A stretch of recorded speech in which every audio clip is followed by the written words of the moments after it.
২৬ৰ বিধানসভা নিৰ্বাচনৰ আগে ভংগ হ'ব নেকি অগপৰ বিজেপিৰ মিত্ৰতা? সঁচাকৈ বিজেপিৰ মাজত সন্মান নাই নেকি অগপৰ? বঙাইগাঁৱত অগপ কংগ্ৰেছৰ মিত্ৰতাত জিলা পৰিষদ গঠন কৰাৰ পিছত এইবাৰ সৰ্বত্ৰে চৰ্চা হৈছে কংগ্ৰেছ অগপৰ মিত্ৰতা। কংগ্ৰেছ অগপৰ মিত্ৰতাৰ প্ৰস্তাৱ। এই প্ৰস্তাৱ আহিছে কংগ্ৰেছৰ পৰাই। অগপ বিজেপিৰ মিত্ৰতাত সন্মান নাই, অগপক গুৰুত্ব নিদিয়ে বিজেপিয়ে। অতুল বৰা আৰু কেশৱ মহন্ততে সীমাবদ্ধ অগপ সাংসদ ফণীভূষণ চৌধুৰীয়ে বঙাইগাঁৱত অগপ কংগ্ৰেছৰ মিত্ৰতাৰ সুন্দৰ নিদৰ্শন দাঙি ধৰিছে। বঙাইগাঁৱত অগপ কংগ্ৰেছৰ মিত্ৰতাত জিলা পৰিষদ গঠন কৰাৰ পিছত তেজপুৰৰ ৰাজীৱ ভৱনত দলীয় সভাত অংশগ্ৰহণ কৰি অগপৰ সভাপতি তথা মন্ত্ৰী অতুল বৰা আৰু মন্ত্ৰী কেশৱ মহন্তক অগপ আৰু কংগ্ৰেছৰ মিত্ৰতাৰ এইদৰে প্ৰস্তাৱ দিলে বটদ্ৰৱাৰ কংগ্ৰেছী বিধায়িকা শিৱামণি বৰাই। যোৱাকালি যিটো ঘটনা বুলিয়ে কৈছোঁ আৰু যে অগপ আৰু আমাৰ কংগ্ৰেছ দলৰ মিলি পেলাই জিলা পৰিষদখন গঠন কৰিলে আৰু অগপই মানে তাতে লিডাৰশ্বিপততো আমাৰ ফণীভূষণ চৌধুৰী আছে ন, তেওঁতো ভাল এটা ষ্টেপ লৈছে, ভাল নিদৰ্শন দেখুৱাইছে যে তেওঁ ইমান দিনে তেওঁলোকে বিজেপিৰ লগত তেওঁলোকে এলায়েন্সত আছেও যে বিজেপিয়ে তেওঁলোকক কোনো ধৰণৰ গুৰুত্বই নিদিয়ে, তেওঁলোকক কোনো ধৰণৰ প্ৰাধান্যই নিদিয়ে।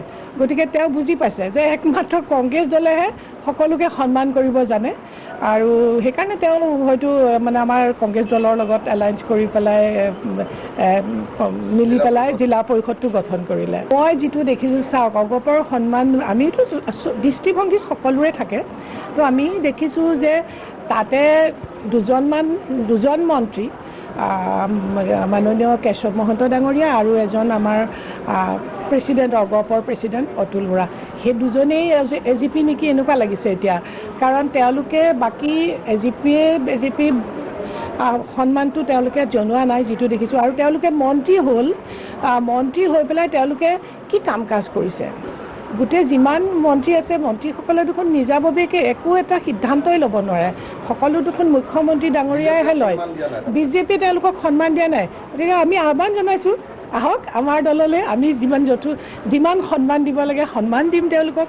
আহক আমাৰ লগত, যিহেতু যেনেকৈ ফণীভূষণ চৌধুৰীয়ে ইমান ধুনীয়াকৈ আমাৰ কংগ্ৰেছৰ লগত মিলি পেলাই জিলা পৰিষদখন গঠন কৰিলে, এতিয়া আমিও ভাবোঁ আমাৰ দললৈ আহক।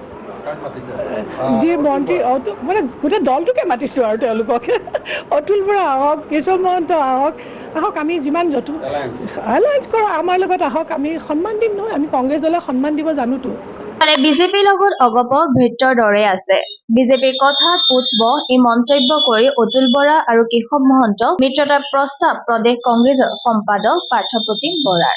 শিৱামণি বৰা ডাঙৰীয়ানীয়ে কৈছে মিত্ৰতা হ'লে ভাল, কিন্তু মই অত্যন্ত সুখী কি সৰু লেভেলত হ'লেও, জিলা লেভেলত হ'লেও এটা মিত্ৰতা হৈছে। ফণীভূষণ চৌধুৰী ডাঙৰীয়া এটা নিদৰ্শন দেখুৱাইছে আৰু মই ভাবোঁ সেই বাটে বাটকটি আহক অতুল বৰা, কেশৱ মহন্ত ডাঙৰীয়াই সেই বাট লোৱাটো দৰকাৰ। কিয় অগপত চাওক, একেবাৰে এলাই এঠানি পেলাই এনেকুৱা ব্যৱহাৰ কৰিছে যাতে BTR তেওঁলোকে ইলেকশ্যন খেলিবলৈ, মুখ্যমন্ত্ৰী কমেণ্ট আপোনালোকে দেখিছেই, কি অমুকত ইলেকশ্যন খেলিব নোৱাৰিব, তমুকত নোৱাৰিব, মানে এনেকুৱা হৈছে ভিত্ত হৈ আছে অগপ এতিয়া বিজেপি দলৰ যেনেকৈ ক'ব তেনেকৈ উঠক বৈঠক মানে কৰোৱাবলৈ ব্যৰ্থ মানে হৈছে। গতিকে বিজেপিক পৰাভূত কৰাৰ স্বাৰ্থত অগপ দল ওলাই আহিব লাগে, যেনেকৈ বঙাইগাঁও জিলাত ওলালে সমগ্ৰ অসমত ওলাই আহিব লাগে আৰু একগোট হ'ব লাগে কংগ্ৰেছ দলৰ লগত। আগন্তুক দিনত আমাৰ ফণীভূষণ চৌধুৰী ডাঙৰীয়াই যিটো নিদৰ্শন দেখাইছে MP, তেওঁ এই নিদৰ্শনটো অতুল বৰা, কেশৱ মহন্ত ডাঙৰীয়াই বাহাল ৰাখিব লাগে আৰু মই ব্যক্তিগতভাৱে এইটো কথাত অত্যন্ত সুখী হৈছোঁ।